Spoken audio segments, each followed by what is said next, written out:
Hi, I'm Hal Roberts. This is Bridge City News. Here's some of the top stories we've been following. As the province continues to negotiate with nurses, Finance Minister Travis Taves explained why Alberta needs to rein in more healthcare spending. As churches are being vandalized and burned, we hear from political reporter Brian Lilly, who wonders why the perpetrators are not being charged with hate crimes. And Haitian President Jovenel Moïse was killed by gunmen at his home Wednesday, sparking international outcry amid fears of chaos in the Caribbean nation. Your nation, your province, your southern Alberta. From the heart of Lethbridge, it's Bridge City News with Hal Roberts. Thanks so much for joining us. The president of Haiti has been assassinated. Jovenel Moïse was killed by gunmen with heavy caliber weapons at his home on Wednesday. The assassination, which drew condemnation from Ottawa, Washington, and Latin American nations, coincided with a wave of gang violence in the capital of Port-au-Prince as armed groups have been battling with police for control of the streets. The 53-year-old president's wife, Martine, was also shot, but she survived. The country's interim Prime Minister, Claude Joseph, said in a televised remark after chairing a cabinet meeting that the government had declared a state of emergency amid confusion over who would take over the reins of the country. The U.S. State Department has condemned the assassination of Haitian President Moïse and the wounding of his wife. It occurred overnight during a raid on their home. We extend our deepest condolences to President Moïse's family and his loved ones and to the people of Haiti in the midst of this tragedy. Those who seek to accomplish their political goals through violence and by subverting the rule of law will not succeed in thwarting the Haitian people and their desire for a brighter future. We urge Haitian authorities to bring those responsible to justice. The United States calls on all political parties, civil society groups, and stakeholders to echo what we've heard from Acting Prime Minister Claude Joseph's call for calm and to work together in the wake of this tragedy and to ensure peace and democratic governance. Here in Canada, the Alberta government announced that it is trying to rein in healthcare spending as it continues to negotiate with our province's nurses. Finance Minister Travis Taves says our nurses make 5.6% more than in other comparator provinces. He says this costs Alberta just over $140 million per year at a time when the province's finances are already stretched. Taves says an additional $5.1 billion was spent in response to COVID-19 to support the Alberta Recovery Plan that included $1.5 billion in healthcare spending. That is above the $23 billion health expense in this year's budget, which Taves says is the largest single-year investment in healthcare in Alberta's history. The United Nurses of Alberta responded to proposed rollbacks that the government announced.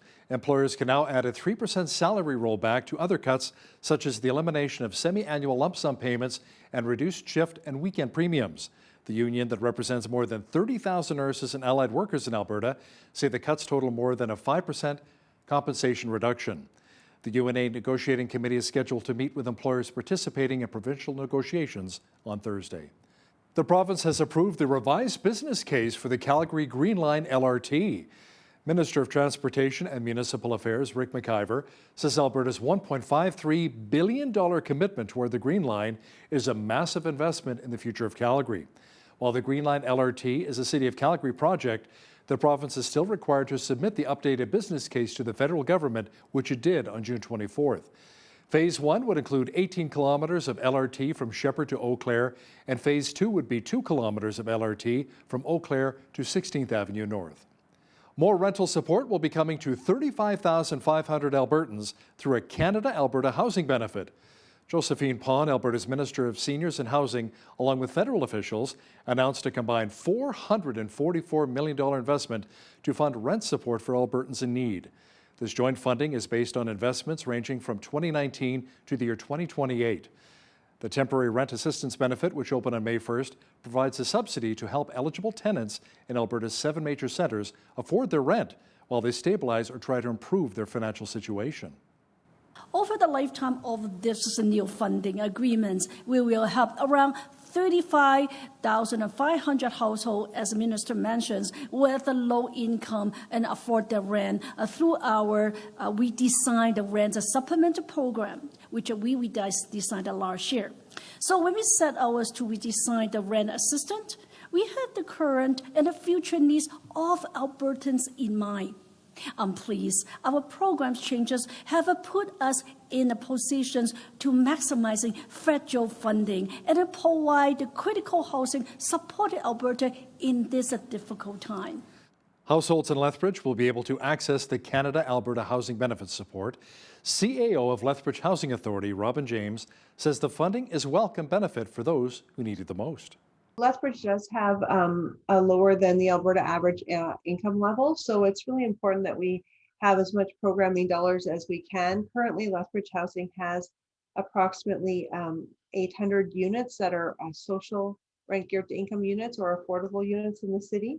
And then with the addition to the rent supplement, we'll be able to assist 500 households on top of that. The program features flexibility in housing choice and includes a long-term benefit. There's also a new temporary benefit for working Albertans and those in between jobs. The province says emergency grant applications are now open to help facilities make security improvements if they face a threat of hate crimes. It says the funding will be available due to recent acts of vandalism at churches and a suspected arson in which a Catholic church in Warrenville burned to the ground. The fire followed the discovery of more than 1,000 unmarked graves at former residential school sites in both BC and Saskatchewan.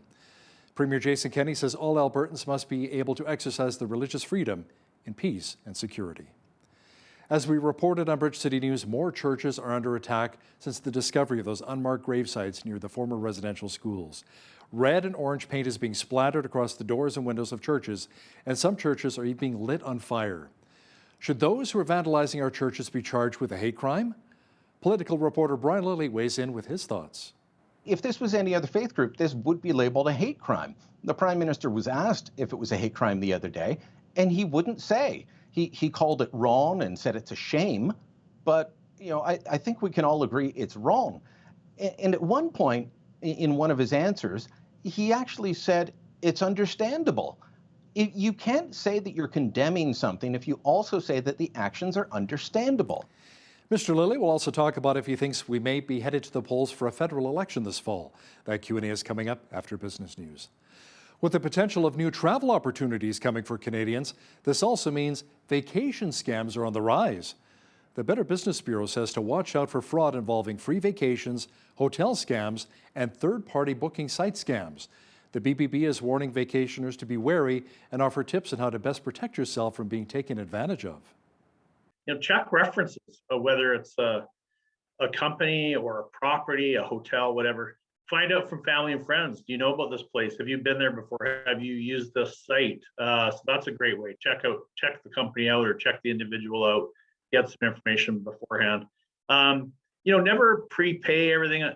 Avoid wiring money up front or using prepaid debit cards or, of course, Bitcoin or anything like that. Once your money is gone, just to a scammer, it's gone. So you're going to lose it if it's gone to somebody who, isn't acting ethically. So if somebody's offering a free vacation or, it's a free flight, be very wary of those kinds of offers because often they're scams. To help ensure a business is legit, LaFortune says to take a look at a company's social media account to make sure that they align with the information on the company's website. Another summer staple event has reopened in downtown Lethbridge. The Downtown Farmers Market welcomed shoppers on Wednesday. The market has 25 vendors offering everything from fresh veggies and produce, baked goods, and handmade crafts. Marketing coordinator with the Downtown BRZ, Emily Chong, says the farmers market is a great way to get people to explore the downtown core and check out local vendors. It's super important, especially this summer now that everything is opened back up. This event always brings people to downtown. They'll get to explore the area, not just the market itself, but all the other businesses in downtown, and that's always a plus for our downtown. We have a ton of new vendors. We've got some food trucks here this year that we didn't have last year. We've got some seating out, so you can definitely expect a good variety and some unique people. This year's market is located at 2nd Avenue South between 4th and 5th Street, and it's open every Wednesday from 9 till 1 until September the 15th. With restrictions being dropped across Alberta, outdoor and indoor gatherings are now an option with no set capacity. As Carson Marzuki explains, it's resulting in quick turnaround changes for the wedding industry. Alberta entered Stage 3 of the Open for Summer plan last week, meaning all COVID-19 restrictions are now dropped. For couples looking to tie the knot this summer, The race is on.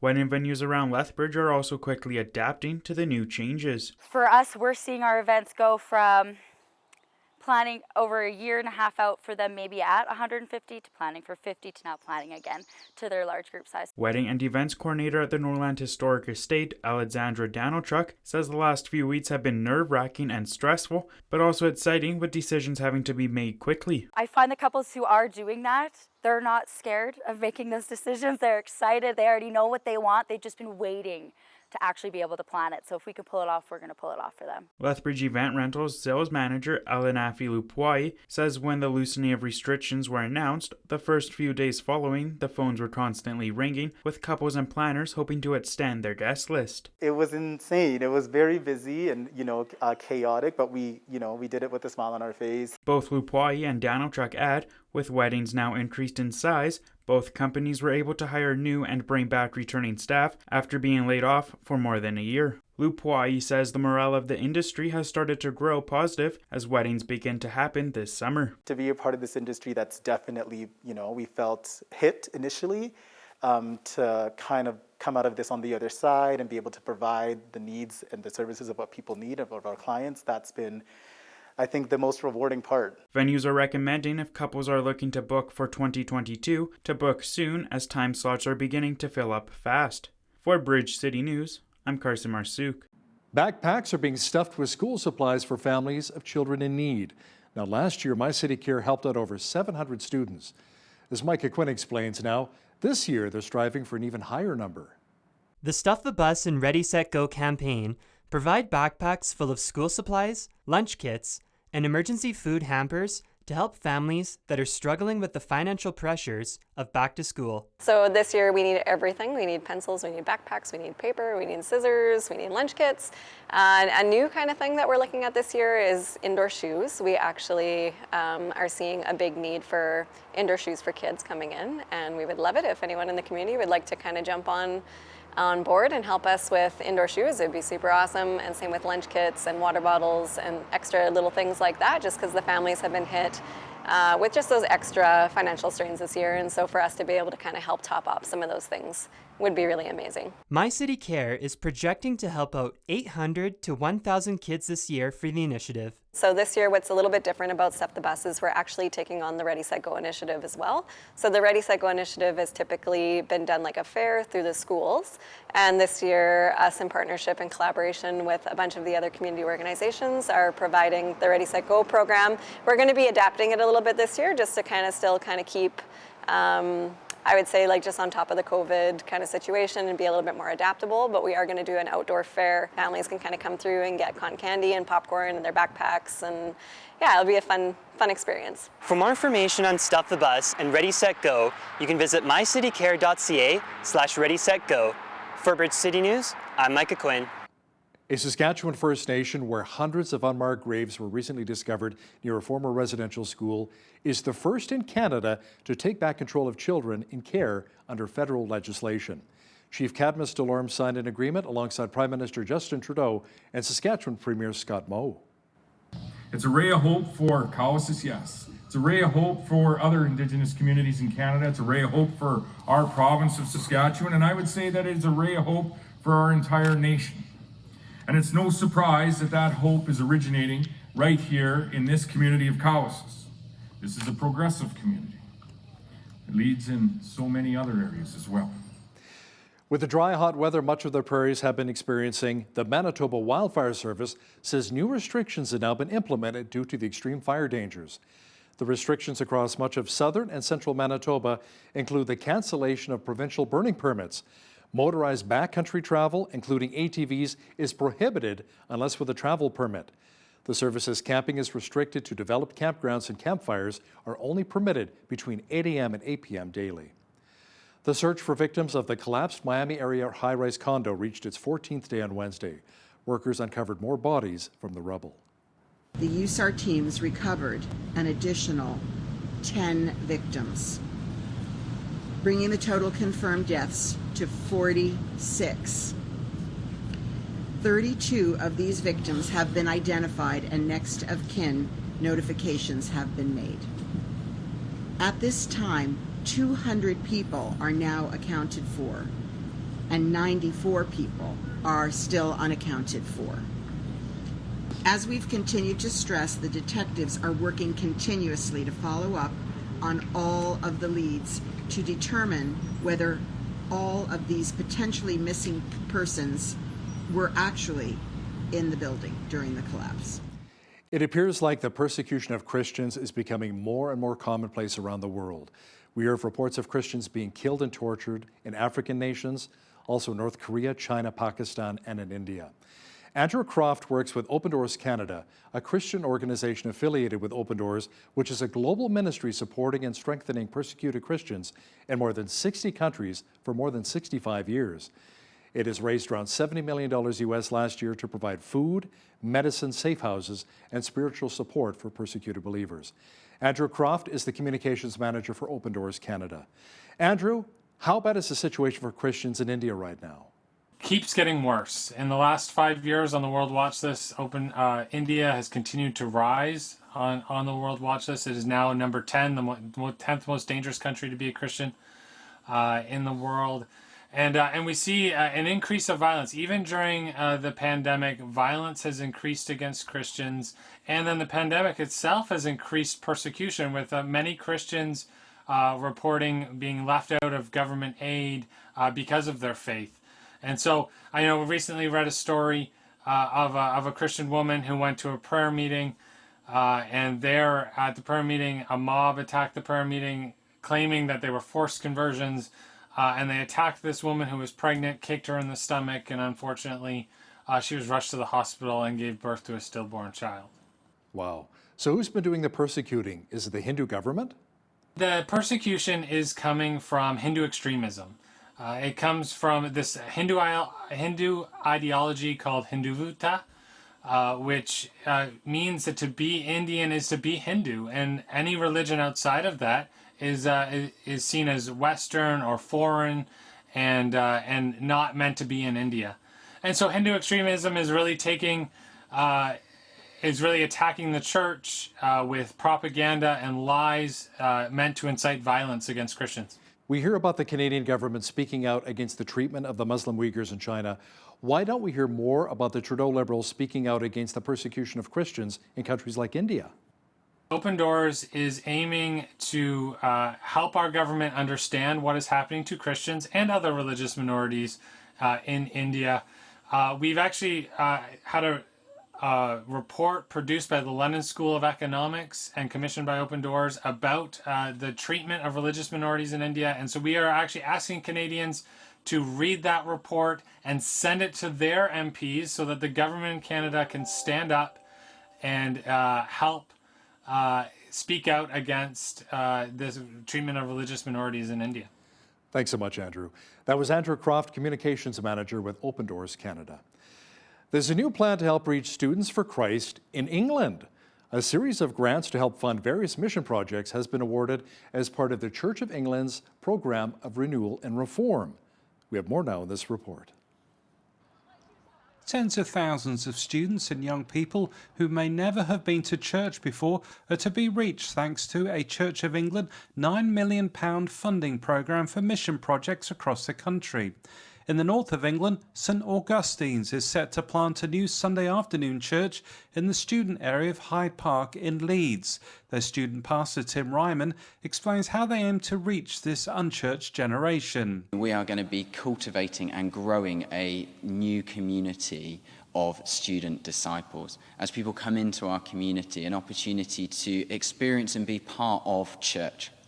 And so for us, that means that we're going to have to explore what does it look like to have a church full of students that have almost no experience of the Christian faith before they join us. And so for us, it's a really exciting challenge to go, how do we create this community so that it is welcoming for those who have never been part of a church before during their whole lives?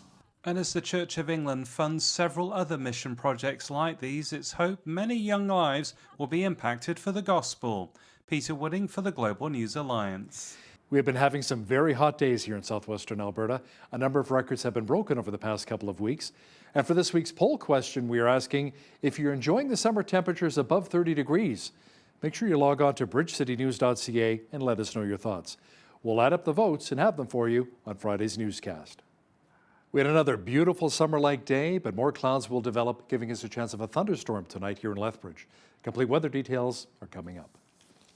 We had sunshine mixed with cloud today. Tonight, more clouds will be rolling in, bringing a chance of a thunder shower and a low near 11. Thursday, there's a 30% chance of showers developing with a high of 25. Friday, the rain should taper off and we should get up to 28. The clouds will clear out just in time for the weekend. Expect lots of sunshine on Saturday with a high near 32. Mainly sunny and 29 degrees expected on Sunday. Monday, the mercury will dip slightly to 27 under a mainly clear sky. Tuesday, sunshine again with a high of 28. Looking at the almanac, the average high for this time of year is 25 degrees and an average low of 10.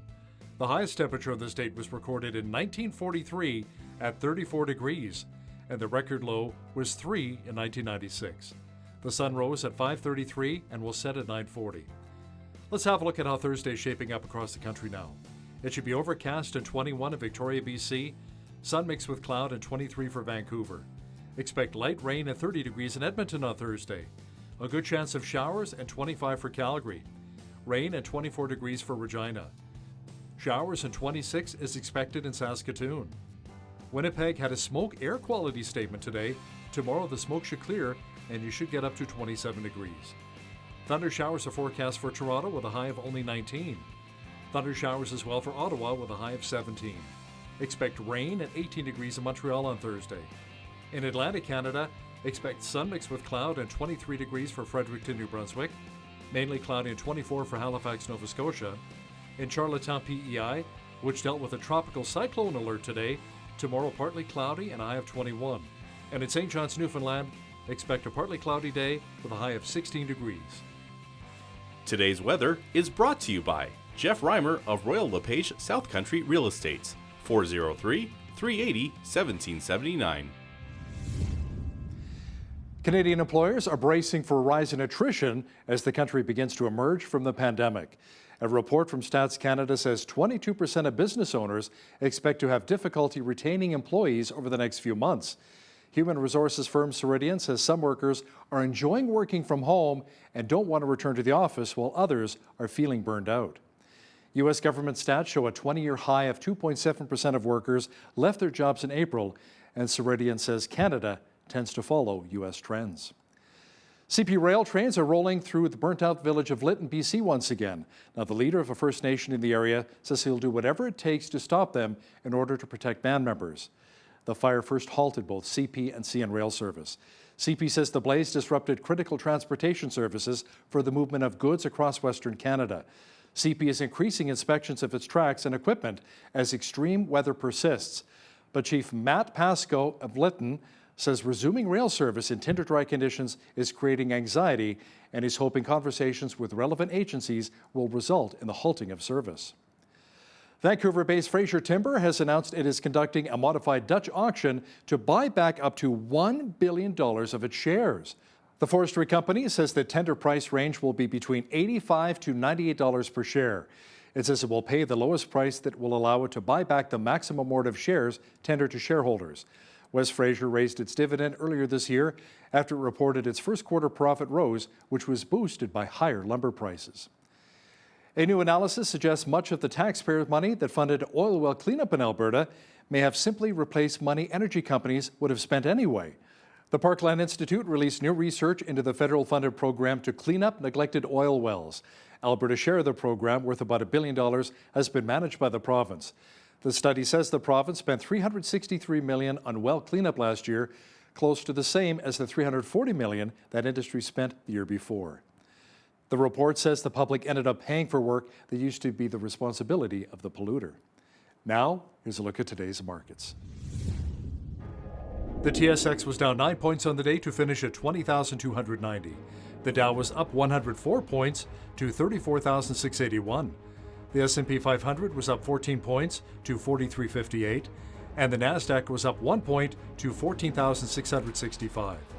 West Texas Intermediate Oil was down $1.17 to $72.20 US per barrel. Natural gas was down 4 cents to $3.60 US. Gold was down 3 cents to $18.0361 US an ounce, and silver was even at $26.14 US an ounce. Wheat is at $369 per metric ton, barley's at $364, canola's at $7.89, and corn is at $402 per metric ton. Live cattle were down $1.80 to $120.60. Feeder cattle were down $1.63 to $159, and lean hogs were down $1.95 to $100.40. The Canadian dollar was up slightly over the past 24 hours to 80.13 US.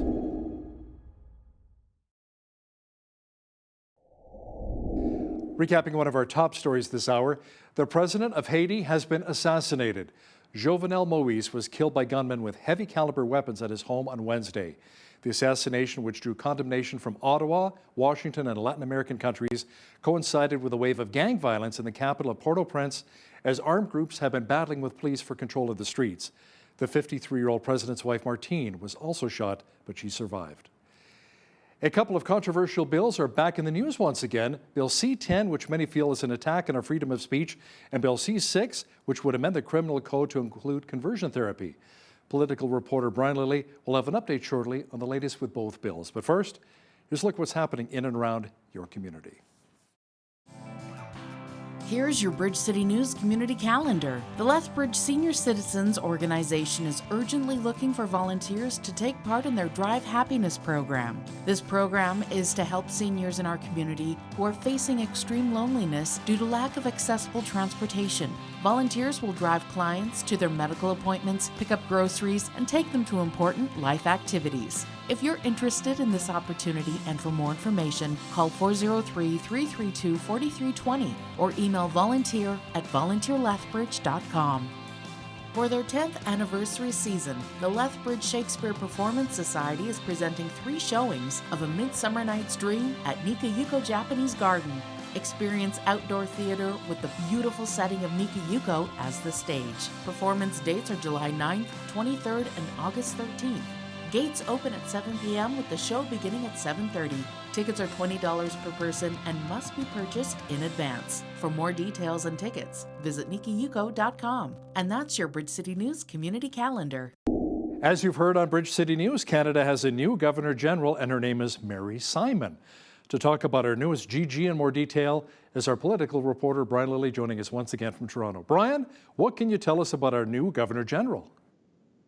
She's someone that comes with quite an accomplished resume, someone who has worked well with both Liberal and Conservative governments in the past. Mary Simon is someone who worked briefly as a believe a reporter and producer at CBC Radio North. So she is the 5th out of the last 8 governors general who have been former CBCers in one form or another. The Liberals seem to like appointing people who were at the state broadcaster to Rideau Hall. But after that was a brief part of her career.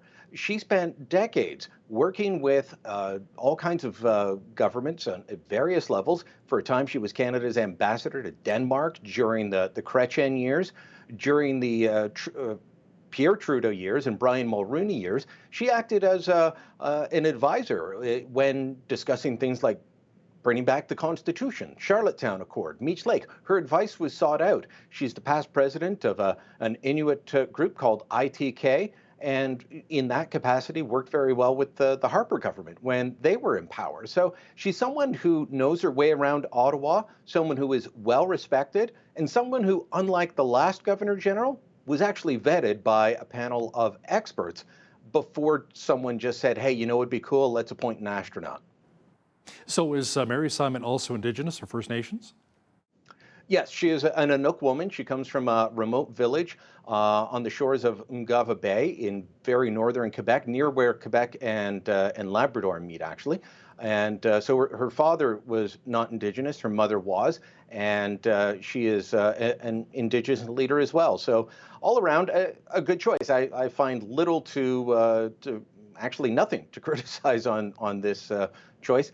As I said, someone who's well known around Ottawa and who has worked cooperatively with people and different people and parties in the past. And, you know, the timing could be really good right now, especially as we're trying to work towards reconciliation in light of all of the recent discovery of the unmarked graves at the residential schools.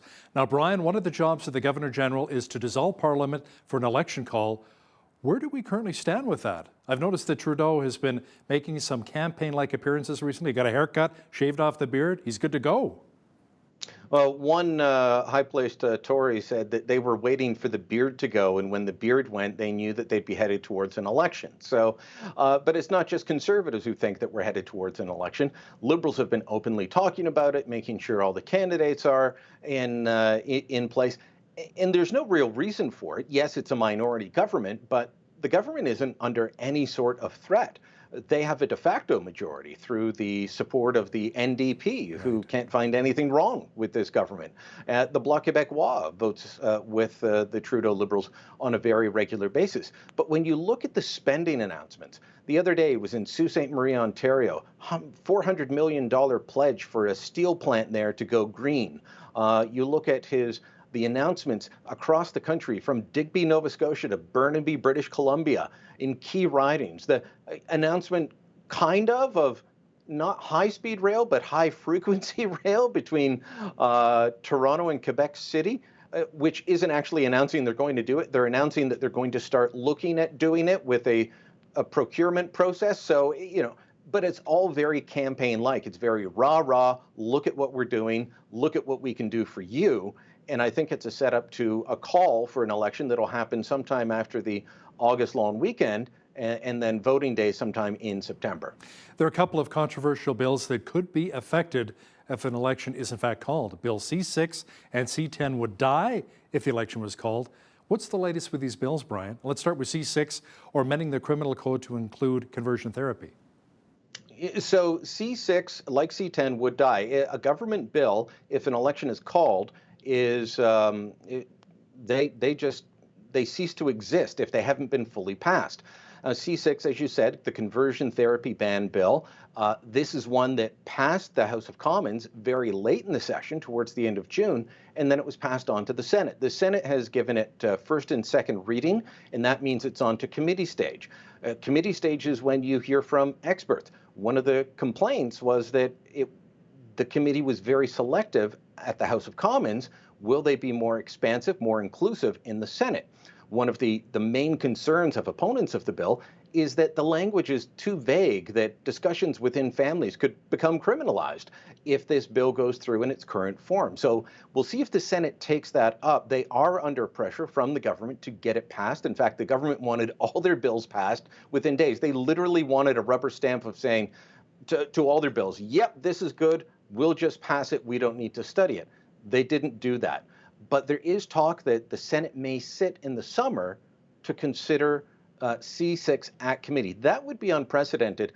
They would also have to do it very quickly, because if I'm hearing, an election call as early as August 8th, could be sooner, once that election call happens, if the bill isn't fully passed and hasn't received royal assent, it's done, just like C10, which they won't sit over the summer over, but they are looking at taking that up in the fall.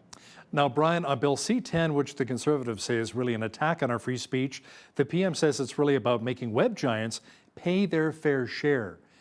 That slogan has worked out in the past, but what about now?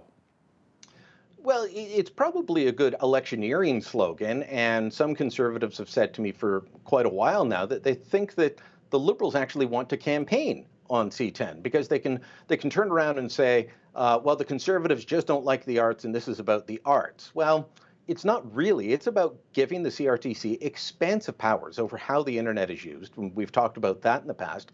But when Prime Minister Trudeau talks about web giants making them pay, he's talking about companies like Netflix. And of course, Netflix, a lot of Canadians pay for Netflix each and every month. They don't pay sales tax on it, though. That's one change that could probably go through quite easily, is requiring these companies to pay sales tax. If you're going to buy Crave, you pay sales tax. If you buy Netflix, the American company, you don't. That would level the playing field. But this idea that Netflix doesn't pay into the Canadian cultural ecosystem isn't accurate. It was about 2-3 years ago now, they announced $500 million of investment in Canadian content over 5 years. That's $100 million a year, Hal.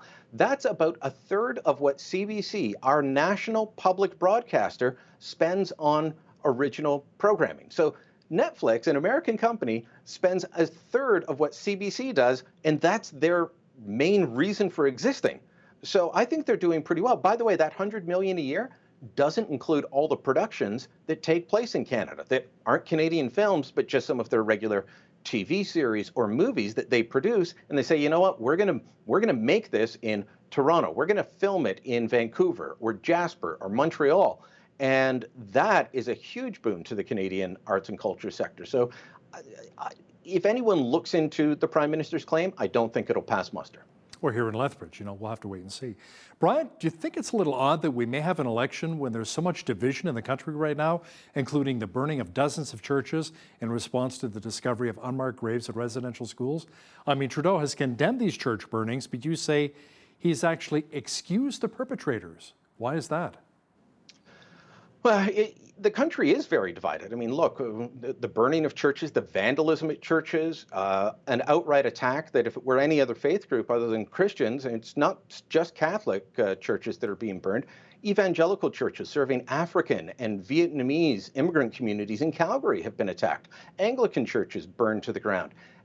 If this was any other faith group, this would be labeled a hate crime. The Prime Minister was asked if it was a hate crime the other day, and he wouldn't say. He called it wrong and said it's a shame, but I think we can all agree it's wrong. And at one point in one of his answers, he actually said it's understandable. You can't say that you're condemning something if you also say that the actions are understandable. And look, I also understand the anger of people who are upset over the discovery of these unmarked graves. We should all be upset. We should also all know that these graves existed. The Truth and Reconciliation Commission had it in its report in 2015. It's been well known for many years. Hearing the numbers, hearing some of the facts, absolutely it's upsetting, but that doesn't mean that you turn around and attack an institution. I can't imagine that after a terrorist attack carried out by one of the Islamic radical groups, that if somebody attacked a mosque, that Justin Trudeau would say that's understandable. He wouldn't, and it would be wrong of him to do so. Just like it's wrong of him to say it's understandable now, I don't think he's condemned these actions, these attacks, quite severely enough. So let's circle back to a potential federal election, Brian. And what are the polls saying right now? We've talked about why Trudeau should not be reelected, but the polls are saying he could potentially win a majority? Is that because of the CERB payments? Oh, a lot of people would point to CERB payments and other issues like that as to why he might get another majority. It could be that Jagmeet Singh and Aaron O'Toole aren't quite resonating, but it also depends on which polls you look at. There are polls, there have been several that say that he would win a majority. The end of May, there were a series of polls that all had it about 2 to 3 points difference. The Liberals were above the Conservatives, but they were both in the low 30s. Then it became a 10-point or greater difference. And now there's a Leger poll saying it's back to a 3-point difference. This is the most recent poll taken in the first few days of July. Look, we don't really know what's going to happen. I would say that this isn't settled yet. And as I wrote in a recent column, Hal, campaigns matter. We went into the 2005-2006 election in late November 2005. Paul Martin was going to win the biggest majority ever. It was a juggernaut, unstoppable. And at the end of that election, Stephen Harper was prime minister and the Conservatives were in power for 9 years. Things can happen. Things can change.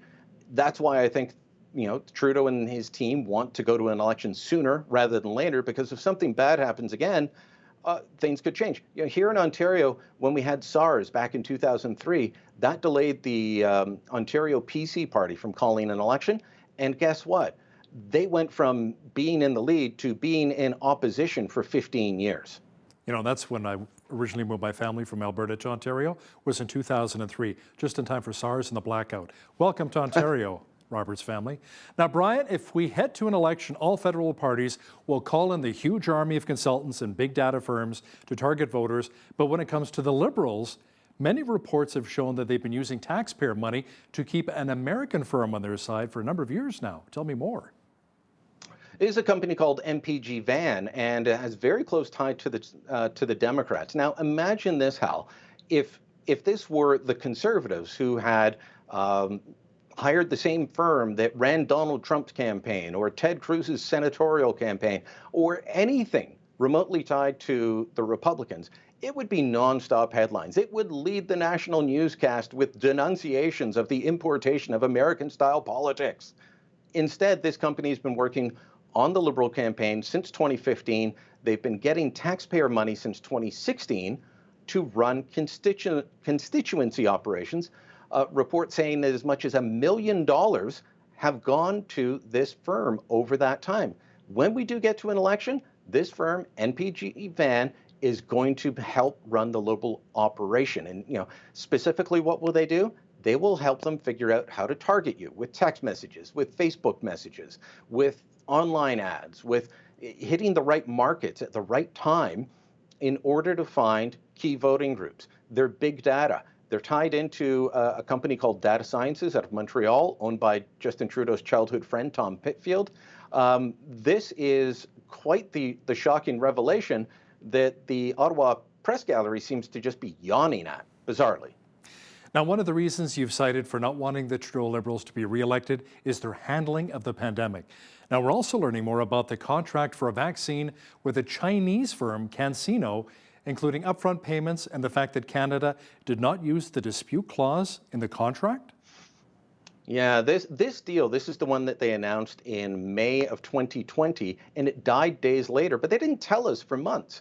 The government has said all along that no money exchanged hands, and yet in the contract, it says there's a requirement for an upfront, non-refundable payment from the Government of Canada to CanSino, which, by the way, has deep ties to the Chinese government and the Chinese military. That's who they were developing this vaccine with. So it's bizarre that they would say they never paid money when the contract says they did. I think they still need to set the record straight on that. But then we find out through an access to information request that, well, the contract had a dispute resolution mechanism, binding arbitration. They never invoked that. They just kind of allowed this deal to fall apart. And of course, that was at the same time as they were taking months to sign deals with the successful vaccine manufacturers like Pfizer, like Moderna, like AstraZeneca, and Johnson & Johnson. So behind the eight ball from the beginning, looks like some voters are willing to give Justin Trudeau a pass on all of this, though. Toronto Sun columnist and federal political reporter Brian Lilly, thanks again for your time today. Thank you, Hal. Natural treatments for our health and well-being are becoming more popular today, but how many of us are aware that plants can help us fight cancer, and that this may be happening right here in our own backyard in southern Alberta? Joining me to discuss this is Dr. Roy Goldstein. He is the director of the Cancer Cell Laboratory and the Natural Product Laboratory at the University of Lethbridge. He's also the vice president of the Natural Health Product Research Society of Canada. That is a mouthful.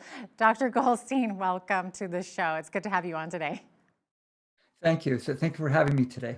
Of course. Now, first of all, can you share what you and your team are doing with your research into the possible health benefits found in some of the local flowers and plants that are growing right around us here in southern Alberta? Sure, that's right. What I can tell you is that, as you mentioned, we are a research team at the University of Lethbridge. And for a few years now, we've decided to look very, very closely at the plants that grow in this area, and then to see if they have any medical properties that might be useful for, well, for patients largely in cancer, but also in some other domains as well. This is it's an area now that we've been in for about 7 years. That's interesting. So I know I didn't realize this, and maybe many of us didn't associate plants necessarily with fighting cancer. So what type of plants can have that potential cancer-fighting ability? Well, in fact, it turns out that the plants really are the best medicines in many cases, and especially in cancer. Prior to joining the University of Lethbridge, I used to work in the pharmaceutical industry. And so I'm sort of attuned to the idea of looking at plants in the first place. But really, it is that the number 1, the number 2, and the number 3 cancer medicines in the world come from plants. And so, of course, that makes it a bit more obvious, knowing that maybe we need to look at some of the plants, in this area as well. Yeah, that's interesting. Now, you say that your mission is to find all the chemicals in all of the plants. So have you been able to find any new plants over the last year with potential cancer-fighting chemicals, and I hear that you're even putting drones to use in searching for these plants. That's right. We've actually been moving to a number of new technologies to work us to help us work through this. In fact, but in fact, it turns out often, at least in the area where I work, it's sort of in the scientific domain. When people think about plants, what they do is they tend to think of the tropical regions, such as the Amazon. And there's a lot of scientists who have gone to that area to look for plants. And then, as it turns out, there was an idea that came with a colleague of mine, Dr. Sophie Kernice, who's at Lethbridge College, and my laboratory about 7 years ago. With some of the experiences that we've had working elsewhere, we realized that the plants from this area, from southern Alberta, have not really been studied. But in fact, there's some really good scientific reasons why maybe they should be. And so we launched a number of pilot studies. And it turns out those pilot studies were very, very interesting right from the very beginning. And indeed, we have found some plants. We found some chemicals inside those plants that I think that are really on a start to an interesting path.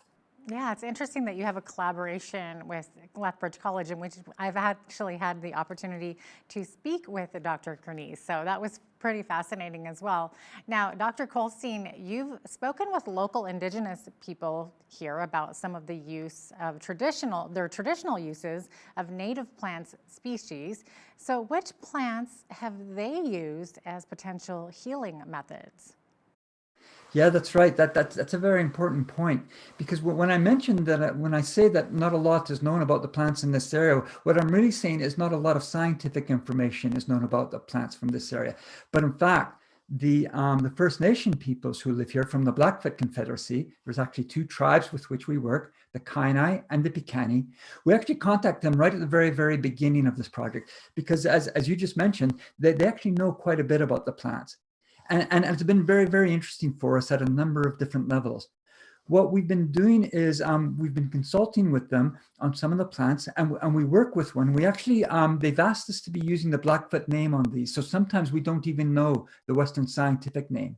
In one case, there's a plant that's called, if I pronounce it correctly, it's Samanitis. And this was brought forward to us from a student at the University of Lethbridge and an elder working with her. And we've been fortunate too, the University of Lethbridge, and I'll say Lethbridge College too, both of these centers really support this type of work, and have been quite involved in trying to bring these two views, that of the First Nations and also that of scientific research together. What a great idea. That's absolutely fantastic. Now, here's a name of a plant that I really like. What can you tell us about the brown-eyed Susan? Yes, well, as it turns out, we can now tell you quite a bit. We've been working on this plant for a number of years, and it really was one of the first ones that captured our attention. So that's a very striking plant. It'll be blooming in this area. Well, we still have let's say maybe early July, a little bit of time to wait yet. Turns out that plant, so it's known to ranchers and such to be toxic. So we took a look at it pretty early on. And to our happy scientific surprise, we found it actually did very, very well in some of the starting cancer tests that we did. Some of the work that we've done on it, we've isolated the chemical that's responsible for that anti-cancer activity. We're very closely with scientists in University of British Columbia and in Switzerland on this project, because it turns out to be this chemical stops cells, cancer cells especially, from dividing. And so we want to know a lot more about it. It turned out to be important too, because it opened our eyes really to some new problems and to some plants in this area that might have similar properties as well. No, that's one of our star plants. That is absolutely fascinating. Is that being used already in modern medicine, or is it kind of just on the tip of your research basically right now? No, it's on the tip of our research. These processes are quite long. That's going to take a few years. We really have to do quite a bit of work yet, and we're bringing in more teams from other centers to help us to go faster with these studies. When I say I have to be careful. It's I talk about this as being potential cancer treatments. It doesn't mean that these aren't medicines. What it does mean, however, is that they're on the right path to getting there, and then they'll be looked at very, very carefully and to see just how good they are. Interesting. Now, I understand that the wolfberry plant, also known as the snowberry, is showing signs of promise when cells from these plants are exposed to light. Can you explain how you get the right part of the plant and how it needs to be treated to reveal potential use in fighting cancer? Yes, yes. That was a very interesting story for us as well, in fact, because it began there was a person who lived on a small farm just outside of Edmonton who actually contacted us. And she said that maybe we should look at this plant. And she contacted us really at the right time. We had the opportunity and the resources to start that. And what it turns out is that there's the plant as the wolfberry or the snowberry. It too has some very interesting chemicals in it. These chemicals probably are going to be more for a different disease. They're going to be linked with, well, they are linked now with a disease. It's a rare childhood disease that's called a Pelge-Huet syndrome. And the reason why that turned out to be very, very important for us in my laboratory and also at the university is that we were never expecting that. And so it's teaching us a bit of a lesson that we really need to keep our eyes open, and that we really need to look carefully at all the plants that are here, because we can't really be sure, we can't predict ahead of time what we're going to find. And so by looking at all of them, and earlier you mentioned our mission, that's why we want to look at all the plants and all the chemicals that are inside them. I think we're going to find some very, very interesting things that way. I think you are too. Now, do you have a ballpark guess as to how long it may take to see these plants actually used to treat cancer? Yeah, our ballpark number is usually around 10 years, in fact. But the pandemic is teaching us a lot of things. Of course, all of us were in the middle of this terrible pandemic. There's been some good news on the science side with that, is that with the pandemic, I think scientists are learning now how to work faster and to work more efficiently. And I think as soon as we get through this pandemic, that type of information is then going to move into the areas where my laboratory and other laboratories work. And we really, really hope that we can shorten that time by quite a bit. Yeah, I hope so too. And by the way, what kind of responses to your research are you getting from the global scientific community? Well, it's been quite a range. I think as many of us who live in Lethbridge know, I think some people, many of the people that we were talking about, first they didn't know where Lethbridge or Southern Alberta was. So at first talking to them wasn't so straightforward. But what's been happening is really through the work of Dr. Kernice and now with the University of Lethbridge, we've been able to talk to more and more people, and they've realized that this idea of looking at plants that grow in Canada, that grow in areas that we've never really explored before, that have connections with perhaps some of the First Nation communities, they're realizing that we actually need to do a lot more work in that area. And the last few years have been much more productive. We now work, as I mentioned, with Brown-Eyed Susan and with a team in Switzerland, team in UBC. We have another project where we work with a team in Belgium, teams in France, and of course, more teams in Canada as well. So it's been picking up quite a bit.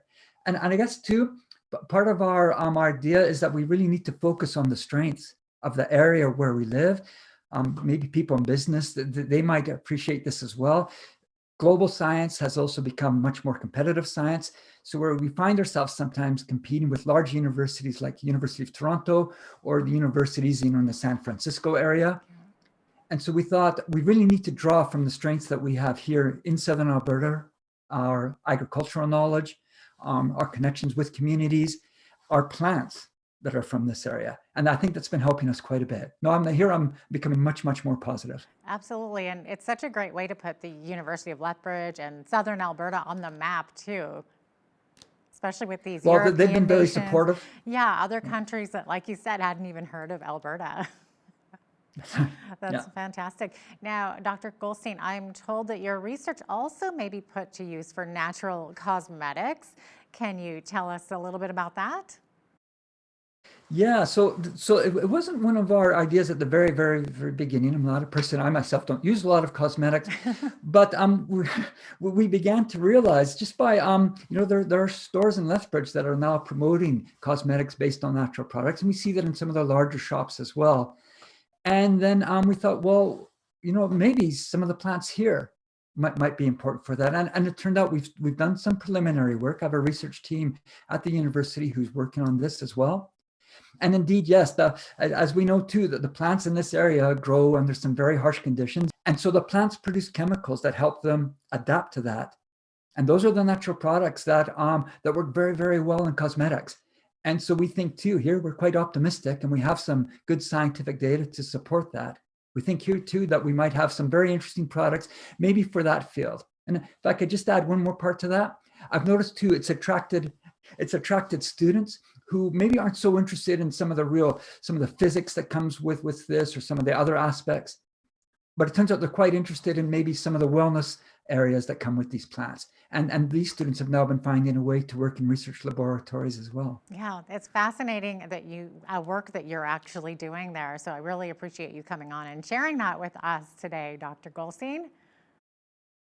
Thank you. No, it's my pleasure, and I appreciate the interview. Yeah, thanks so much for being with us. Dr. Roy Goldstein is the director of the Cancer Cell Laboratory and the Natural Product Laboratory at the University of Lethbridge. So glad to have him on today. I'm Jeanette Roche on behalf of all of us here at Bridge City News. Thanks for watching.